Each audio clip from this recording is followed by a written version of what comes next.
Hi, everybody. I'm Olivia F. Scott, the creator of Freedom at the Mat. And today, our episode is going to be full of love, full of nourishment to help you find your true love. I am delighted, I am blessed to be in conversation with a woman I've recently come to know, Francesca Hogi. She is a love and life coach. She is a podcast host. She's also an author and a speaker. She has a new book that I've read pieces of, and I cannot put it down. It's called How to Find True Love. And you know, we all are looking for that how to find true love. And when I first got the book, I was like, is it like one of those like poppy books? But the reality is it's a real nourishing book with so much clinical content that's going to really help us get to where we need to get to. So, with no further ado, I want to bring Francesca in. She is dedicated to helping people cultivate self-love and navigating the dating world with intention. She empowers individuals to build emotional resilience, especially when facing the challenges of modern dating and rejection. We're going to talk about that today. She shares her insights and guidance through her coaching practice, podcast, and speaking engagements, and today she is here with us. You're so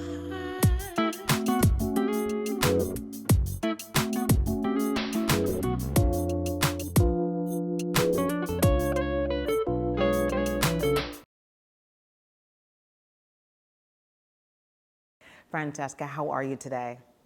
I'm great, Olivia. Thank you so much for having me and for the great introduction. Oh, thank you for being here.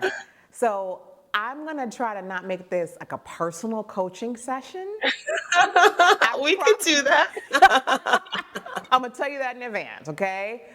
Okay, fresh off of another breakup, right? Trying to get back in there, trying to figure out what's wrong with me. So when I was reading your book, I was, at first, like I said, I was like, okay, another book, How to Find True Love. But then I was like, wait a minute.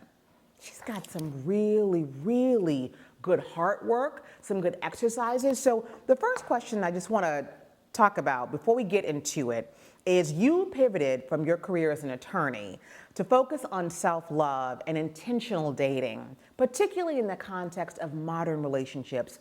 What was the allure for you to do that? Well, first of all, I really like a challenge.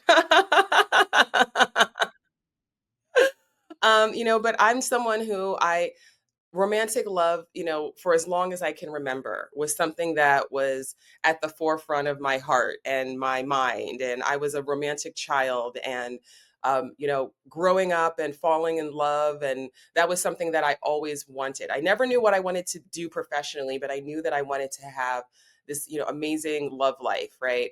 And and then I found myself as a young lawyer, and I was like, wait, this where's this amazing love life I'm supposed to be having? And found myself bumping up against a lot of just challenges and in dating. And how do you date? How do you pick the right person? How do you know what, I just really didn't know what I was doing.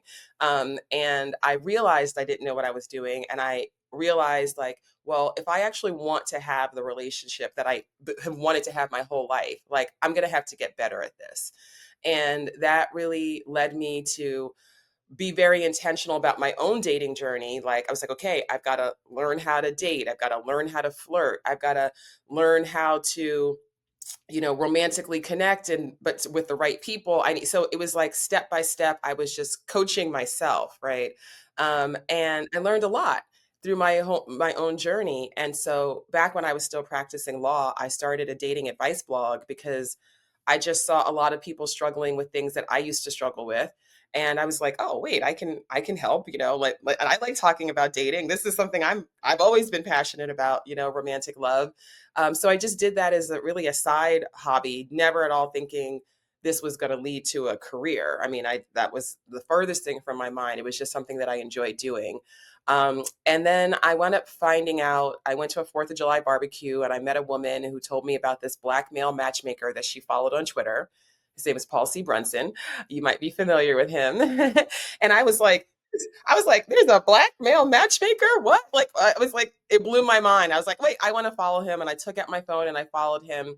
And just through like listening to him, watching his videos, I was really like, wow, this person is really like taking this very seriously. And he was so smart. And um, he had been an investment banker, and he left that career to start a matchmaking business. So I kind of could relate to this, kind of, having this like a professional career that most people would say, oh, that's a great career, you should stay in that career. And one day he tweeted that he was going to be speaking at the Matchmaking Institute in New York, and I was like, I'm sorry, there's a Matchmaking Institute? And he said he's going to be speaking at the conference. I was like, there's a conference? Like, what?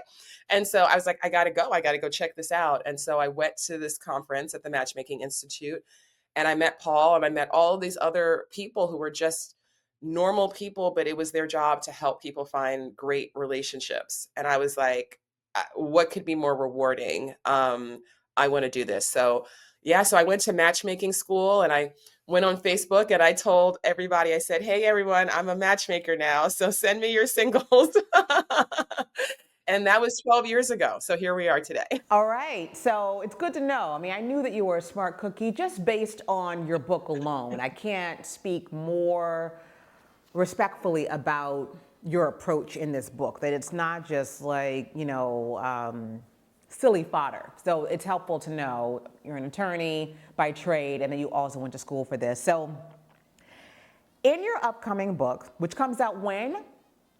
April 8th. Okay, we're going to talk about how we're going to get a copy of that soon. You explore Yeah. finding love, unlocking romantic flow, and building lasting relationships. Self-love is at the core of this book. Will you share your self-love formula? Absolutely. And I have to, before I get into it, which I'm so excited to do, I always just have to preface this, because I know that when you're single and you're looking for a relationship and people say, oh, you just got to love yourself, you just got to love yourself more, that is like so unhelpful. Yes, And thank you, Francesca. Thank you. It is not helpful. it is so unhelpful. And people used to say that to me, and I hated it. I was like, stop saying that. Like, what does that even mean? Like, what are you talking about? Right. And it took me a long time to really understand what self-love actually is, because I think we're very focused on love as an emotion. And so we're like, if you're just waiting to wake up one day and just be like, oh my God, I'm so in love with myself, then you might be waiting a really long time, because there are all these other really practices of love and ways that we don't necessarily treat ourselves with love. And so the more that we're able to treat ourselves with love, the more that our feelings do catch up. And when you have normalized treating yourself with love, then you are only going to be attracted to people who treat you as at least as well as you treat yourself. You know what I mean? No, I want to um, pause there for a second and say thank you, because again, without understanding the how, hearing over and over as a single person, or maybe even in a relationship, that you have to love yourself, self-love, self-care, self-love. But many of us, just like there's schools for everything else in the world, we need to understand, how do we grow that self-love? So you saying, okay, treat yourself well. Now give yourself some love, give yourself some grace. Once you normalize that, then you'll know how it feels from another person. So thank you. yes, yeah, you're so welcome. So what I realized, and so the self-love formula came about because once I started working with clients, and I could see, I mean, I could not have written this book. I mean, I think one of the reasons why my book might feel a little bit different than some other dating books is that a lot of dating books are by people who have a lot of theories, but it's not necessarily their job to help people to date and get into healthy relationships. And because that's actually been my bill paying job for so long, I had to figure out a lot of things, right? And one of the things that I had to figure out was, how do I break down self love in a way that's tangible, that my clients can actually understand it, they can practice it, they can embody it. So I came up with this self-love formula. It has 5 elements. And the first is self-compassion. And so self-compassion is, I start with that one for a reason, because we are so hard on ourselves. And when it comes to romantic love and wanting a partnership, and if you don't have it, there can be so much shame, there can be so much judgment, there can be so much negative self talk, there can be so much beating yourself up for, where you are in your relationships, past relationships, all of this. And it is so unhelpful. It is so unhelpful. And what you actually deserve is to give yourself a break. And what you actually deserve is to be kind towards yourself and to say, even if I have made mistakes, even if my life isn't what I exactly thought it would be or want it to be, that's okay. This is my journey and I still deserve kindness, right? Because shaming ourselves and beating ourselves up does not help. If it helped, then we would have nothing left that we wanted to change in our lives because we would have shamed ourselves into perfection, right?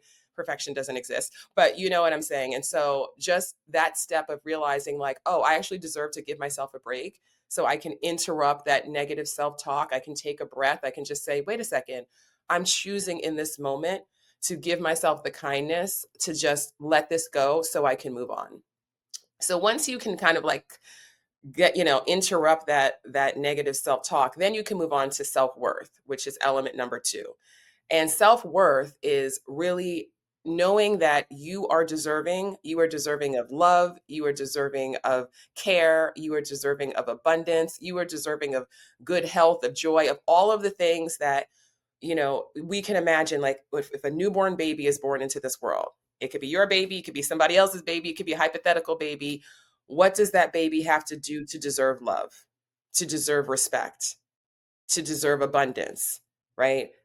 I think we can agree that baby doesn't have to do anything but exist, right? Because they exist, they are worthy of all of those good things.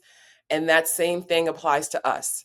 But we live in a world where we're told in many different ways, sometimes by people who are even well intentioned and by a lot of people who aren't, that we're not good enough, that we have to have certain things, we have to be certain things, we have to look a certain way, you have to, and it's never ending, right? We're just constantly being told, buy this or have this, look this way, don't do, it's like, it's a lot, Right. right?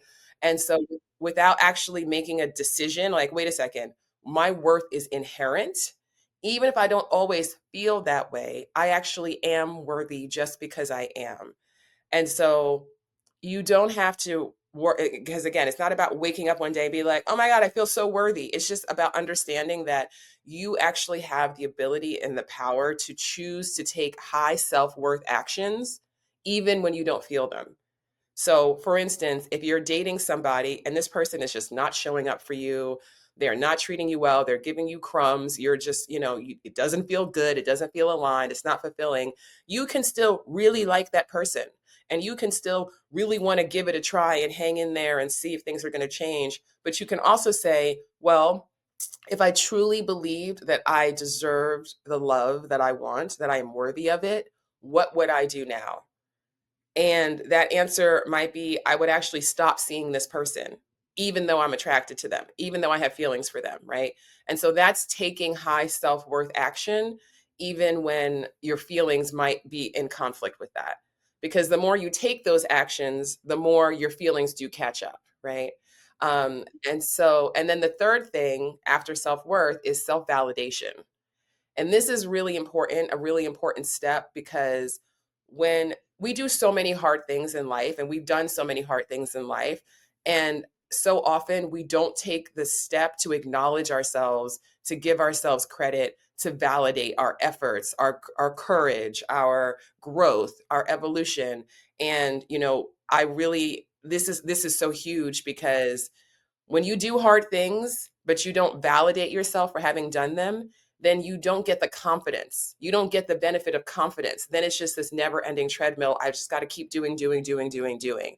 So when you can pause and say, oh, wow, I actually did walk away from that person who wasn't treating me well, or I did put myself out here in a new way, or I did try this thing, or I did, like, man, that was hard, but I got through it. Just giving yourself that credit, that helps to build the confidence that you can feel more confident within yourself and trust yourself more going forward. And then the next step is self-care. And self-care, this one can be tricky because there's so many things that we get marketed to as self-care. Yes. People will try to sell you anything, right? Treat Right. yourself, right?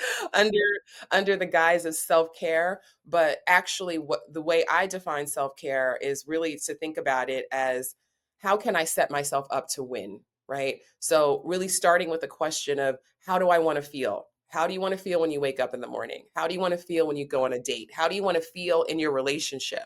Right. And then starting with that in mind, and then reverse engineering, okay, what are the steps that I can take to support myself in feeling that way? So it might be that you need to do something different. And it often is the case that you need to stop doing things that are actually interrupting and interfering with your ability to feel that way that you want to feel. And so that's self-care. And then last but not least is self-gratitude. And this is when you can really recognize, because I think we all inherently know that there is no one else on this earth, and there never has been, and there never will be anyone just like you. Like, and if you think about Right. that, what a one of a kind miracle you actually Correct. are, then there's a lot to be grateful for, because all these things that are just about you, that's who makes you who you are. And so the more that we can actually practice gratitude, not just for what we have and for what we've done, because that's important too, but just for who we are, it's so powerful. Because and then when somebody shows up in your life who's like, you're amazing, I can't believe you're this, you're that, you're so beautiful, you're so smart, you're so kind, you're so creative, you're like, yes, thank you. It's not like, oh my God, this person, finally somebody sees me. It's like, yes, like that is who I am. And this is beautiful that this person can see who I am. But it doesn't feel like now that person is your only portal to feeling good about yourself, right? Because you understand that you do have all of this inherent worth. So the So formula is self-compassion, self-worth, self-validation, self-care, and self-gratitude. If we can do all of those things for ourselves first, the compassion, the worthiness, the validation, all those different things, then those things add up to us having more self-love. absolutely. Okay, I Absolutely. want to go back Yes. to the confident area. In your book, you shared, which I thought was a short piece, but you were saying that there are many people that you've coached that are self-confident in other areas of their life, but in Yes. dating, they're just not as self-confident. Have you seen any reasons for that? Why people who are like highly successful, in their careers, they go get it, including myself. I've struggled with I know that I'm that girl when it comes to certain areas of my life, but with relationships, it's not my area of expertise. Yes. Yeah. Well, I mean, it's kind of like what you were saying before. Like, no one teaches us how to be in relationships, right? No one teaches us how to date. Like when it comes to, just societally, like we don't give we're not setting each other up to win, because we have all of these fantasy narratives about love, and it's supposed to be you meet this perfect person and then they choose you and then you live happily ever after, and you don't have to grow, there's no effort, there's no it's just supposed to just magically work out, right? Yeah. And so that's what we're literally, especially those of us who are girls, like raised as girls, we've really been getting that for our whole lives, because it started with in the cradle with the fairy tales and the prince, and he chooses you, and then everything, this happily ever after, the story ends, right? So a lot of people don't know, without knowing what else to do, you just go in, you're like, okay, I'm attracted to this person, let's see if it works out, and then it doesn't. Or you have this experience, you have that experience, and so it's a lot easier to latch onto things like your career, or things that have very where people do teach you steps, right? And so you do know what to do, right? You can get help studying for this class, and you do understand you've got to turn in this assignment, or you got to show up at this job. And so we actually have direction in all of these other parts of our lives that gives us that confidence that, okay, I know what to do. Because when you feel confused, you cannot feel confused and confident at the same time, right? And there is so much confusion that we have societally, culturally around relationships, that it's people just can be total bosses and Right. they can make things happen in every other part of their lives. But when it comes to this part, it's just like, I don't know what to do. So how can I feel confident in that? And because I do work mostly with, high achieving women, I also work with men, and I also work with people, but that's the majority of who I work with. And so for a lot of them, they have had so much experience with doing the thing professionally Yeah. and getting, taking care of everybody else and doing all those things, that then it's so confusing to them that they can't, figure out this love part of their lives, this romantic love, I shouldn't say love, romantic love specifically. They have a challenge with that. And then it gets extra confusing because it's like, well, there must be something wrong with me because I know I can make things happen. Why can't I make this happen?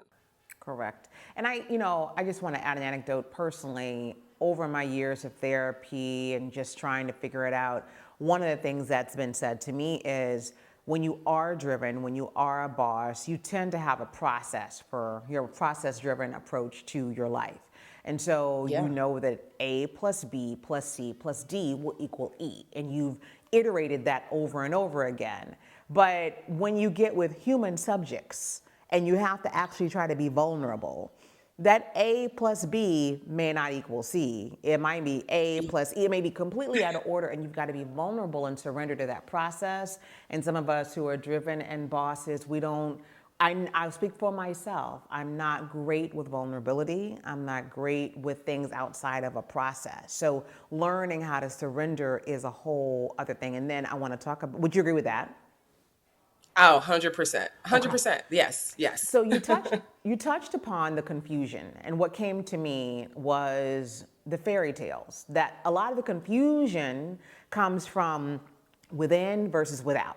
Within, I know how I feel and what it is that I want, but on the outside, society and fairy tales have told me that I should want something else. So can you tell the freedomettes that are listening today, what is the fairy tale industrial complex and how is Yeah. it that we cannot fall victim to it?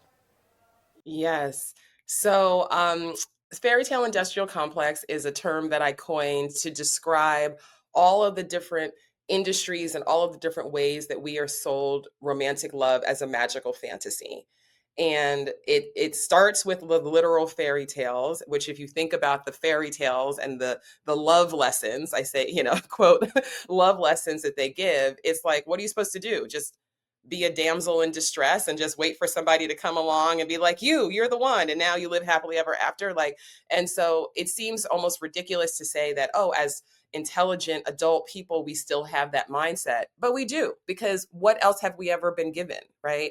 And then we have romantic comedies, and then we have love songs, and we have so many things that are always selling this idea of romantic love as a magical fantasy.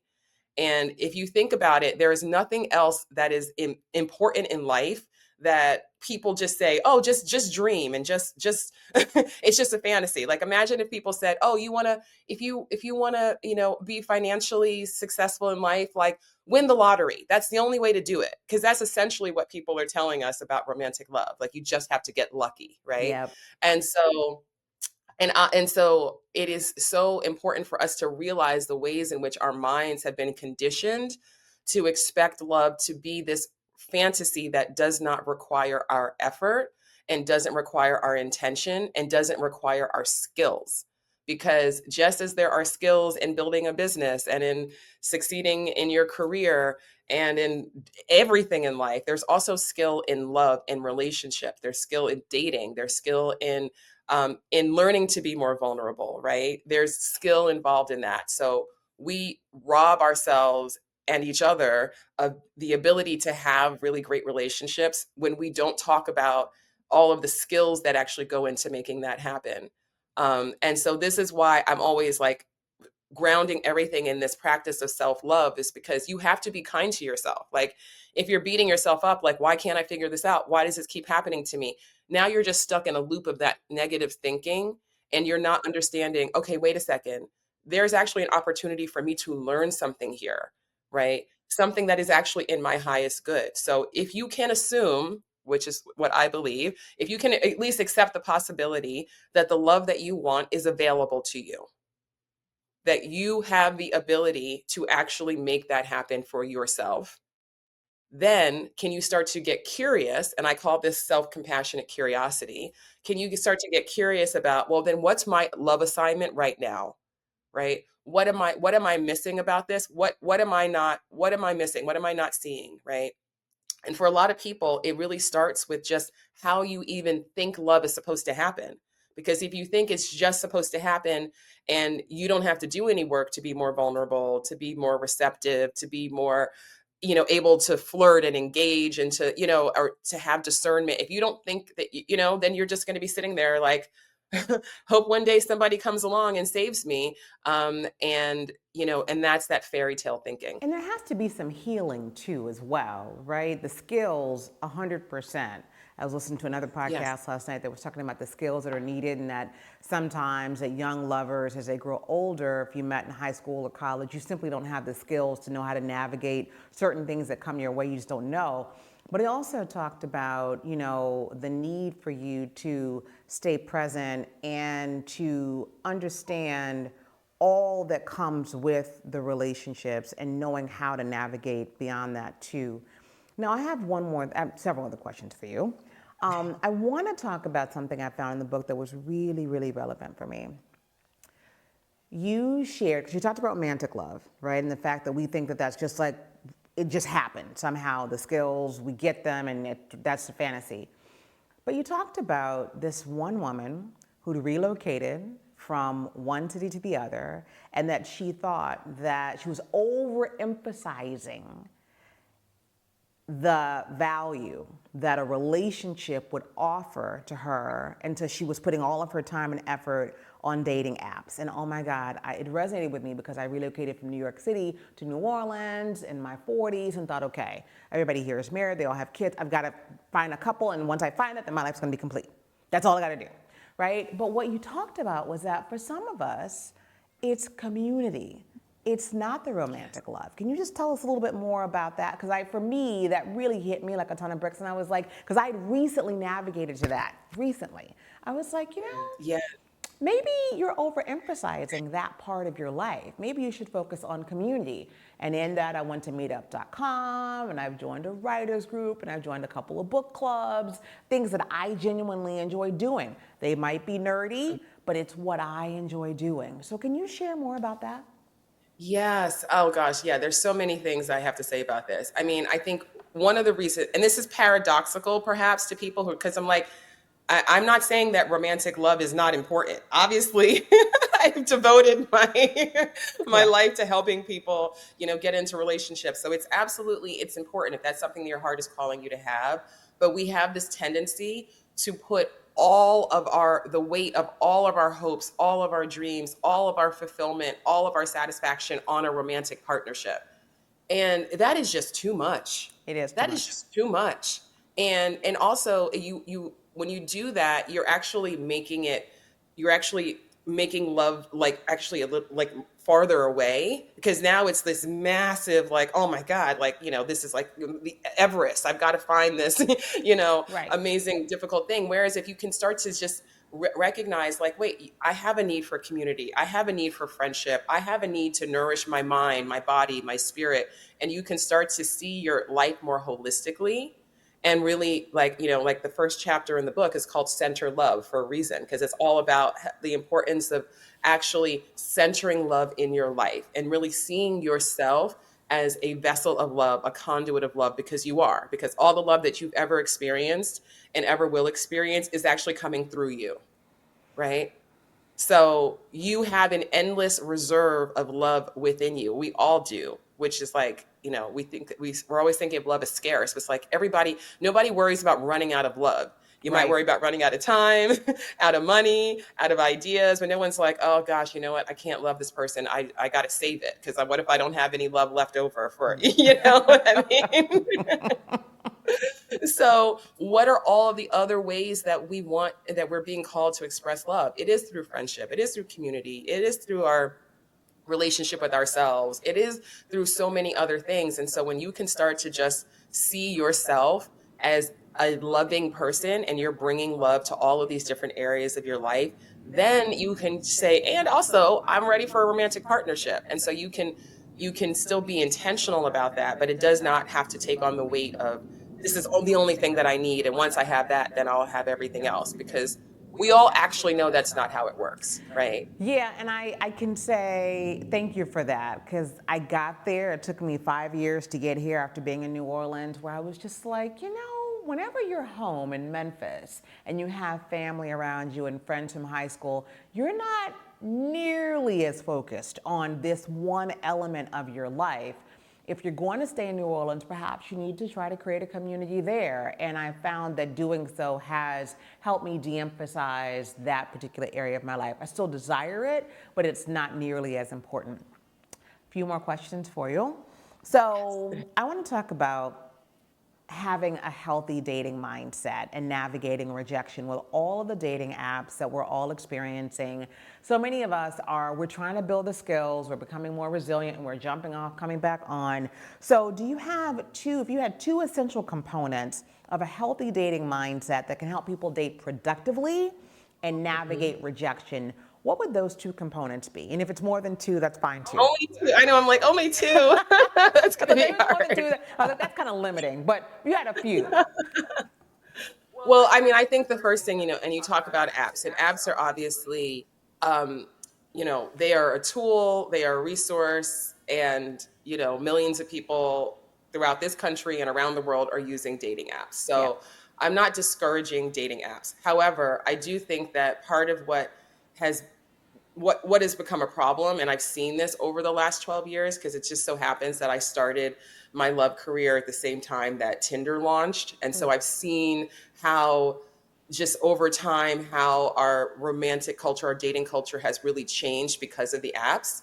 And so what we're in a situation now where for a lot of people, to them dating equals being on an app, and they don't have any connection or feel or confidence or any agency to date in any other way. And so one of the things that I am very, very, very always strongly preaching is to open yourself up and not to let dating apps be your only portal to dating. Okay. Because if they are, it's going to feel frustrating because the apps are, I mean, again, they're tools. People meet great people on apps all the time, so I'm not saying that they never work. However, the apps are designed, they profit from your search, right? So if you think about if every single person in America got on a dating app today, found love tomorrow, and deleted the app, a multi-billion-dollar industry would collapse.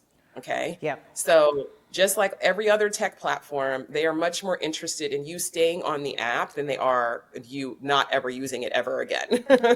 Correct. Right? Correct. So you have to have, if you're using the apps, you need to be intentional about it and not just like be like, oh, I'm just, swiping and not, pausing, right? What does this person have to say? What is the energy that I'm getting here? How am I presenting myself? Am I presenting myself in a way that the kinds of people that I want to meet are actually going to recognize me? Because most people go on apps and they want to get as many matches as possible, right? So you're really watering yourself down to be this idea of what you think is going to be appealing and what's going to get you those likes and it's going to get you those messages. Whereas if you're actually like, the only way that I'm actually going to meet someone who's the right person for me is if they can see me, Right. right? So Right. there is vulnerability in that, and there is a level of authenticity that is necessary for you to actually use the apps effectively.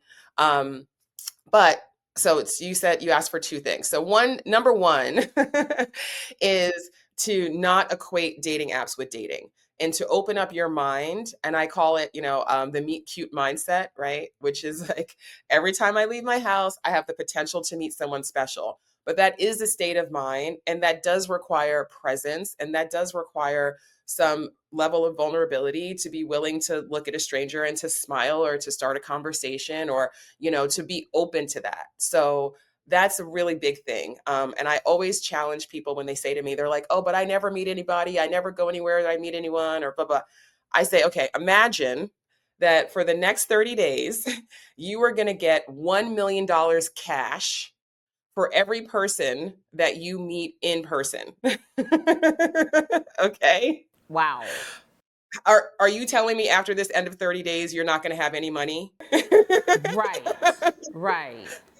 Right? Because then people say, oh, well, if I was going to get $1 million, okay, well, then I would do this, then I would do that, then I would go here, then I would start a conference. And I'm like, exactly. Right. So we know that we have the ability to do it, but it's like, do you have the courage? Do you have the intention? Are you willing to practice that? Right. So that's number one. Think bigger than dating apps. Love is way bigger than an app. Another benefit to even community is that now you're expanding your social circle and now there's more people coming into your orbit. And so maybe the way that you're going to meet somebody is because you did go to that book club because you wanted to join a book club and you met somebody in that book club and they're like, oh yeah, you should come. I'm having a party. It's my birthday. And you go to their birthday party and you meet somebody, you know? So just embracing like the serendipity of life rather than Yes. feel like I have to try to predict and control the ways in which I can meet someone. So that, I know that's a big one, but No. that's huge. So then, okay, so that was the first part of it. The second part of it was thank you for that, right? So not equating dating with dating apps and expanding your social circles. But for those of us who are on the dating apps or just dating, period, dating apps or not, what recommendations do you have for us to date with intention and Yeah. to handle rejection? Yes. So really great question. So I think, again, and I'm sorry, this is why I had to write a whole book because these things do take a little bit of explanation. But let me just say, so we are all on a lifelong love journey. Okay. And so the purpose of this journey, I believe, is for us all to learn how to be more loving and to receive more love, right? So to give more love and to receive more love, Okay. starting with ourselves. So when you are in a dating phase of this love journey, the lessons that still applies, right? You are still here to grow, you are to evolve, and you are to learn and learn things that are in your highest good. So there is vulnerability required in dating, and there is the potential that you're going to be interested in somebody who doesn't see the same potential for you for any number of reasons, Right, right? right. And the tendency when it comes to fearing rejection is this idea that if somebody doesn't want to be with me, that means I'm not good enough. That's essentially what it is, Right, right? right. It's this fear of, and I, you know, and I say in the book, and I have this motto, which is rejection isn't real. And what I mean by that is not that the feeling of rejection isn't real, but when we label romantic disappointment as rejection, we're now making it about us being not good enough in some way. And that is just never the case, and that's not productive, right? Right. So rather than say I've been rejected, and by the way, it's such a slippery slope that, I mean, I know people who if they like somebody on a dating app and then they never see that person again, they feel rejected. And I'm Yeah. like, that may not even been a real person. Like what, Correct. you know, like that's that, you know, like that, like, but that's what I mean when I say it's not real, is that it's a story, right? So Right. we can really get out of hand telling ourselves a story about us not being good enough, right? So I just really encourage people to embrace the journey as something that is here to teach you the love skills that you need to have a long-term, healthy, thriving relationship. And by the way, you can also feel rejected in the context of your relationship, right? So it's not even about just dating. If you are going to go there and if you are sensitive to that, you are always going to find ways to feel, quote, you know, not good enough. So it's just part of the process. You are not for everyone. Everyone is not for you. And the more that and this is part of bringing that intention to dating, is to really be intentional about, I am focusing on what I want and I'm giving more energy to what I want than what I don't want. Because a lot of people are dating from a place of complete fear, and fear is the dominant emotion, motivation, experience. And so you're trying to now manifest love from fear, which is the opposite of love, right? So Absolutely. how can you start to shift your perspective? Yep. How can you start to say, okay, this is scary to me, but also I know that I deserve to have the love that I want. And I know that being vulnerable is part of the process of doing that. So, and also, you've already done hard things. Like, none of us would fear, you know, quote, being rejected if we hadn't already been rejected. I had my Correct. first romantic rejection at the age of 9, okay? Because I got started early on this love thing. Francesca, I could continue talking to you all day. That's the reality. You know, But like you've provided us with so many gems today. I hope you will consider coming back because I have a couple of topics in my head right now that are disparate from these topics that I think we can have a whole session with you. Would you be open to coming back to Freedom at I the would Mat? definitely be open to that. Yes. Okay, all right. So I just want to tell everybody who is watching, right? There's a new book. I'm going to say it again, and we're going to show it on the screen as well. It is called How to Find True Love by Francesca Hogi. It comes out again April 8th? April 8th. It's April 8th. available for pre-order right now. Every place you get your books, all the places. All the places. Get this book. It will change your life. I actually, especially for those of us who are in between relationships or perhaps in the formative portions, I really encourage you. I mean, I think everybody should read the book, but for me, it's been really helpful just to kind of take a step back and really look at the formula you offer, the self-love, the formula, right? The self-compassion, the gratitude, the self-worth, the validation, so that I can go into the next relationship more intentional and more clear about the love that I desire to receive, because I've given it to myself first. So I want to thank you for your gifts. I want to thank God that you made the transition from attorney and you did all the steps to go through matchmaking school and work in this life. Is there anything else you want to share with our Freedom Match before you go? No, I mean, I would just want to thank you and, if people for having me and, if anyone wants to learn more, obviously, please do order the book. I would love for you to read it. I'm excited for everyone to read it. And I also have a podcast called Dear Franny, and it's about love. So if you want to hear more from me Awesome. on some more specific topics, check that out. I also have a TED Talk about love. So if you just go to TED.com or to TED's YouTube and if you just Google True Love TED Talk, it should come up. Awesome. Awesome. And and I'm Dear Franny on all of the socials and all the places. So feel free to connect with me there. Awesome. Thank you so much for your time today. We're going to see you really soon. Thank you. Thank you, Olivia.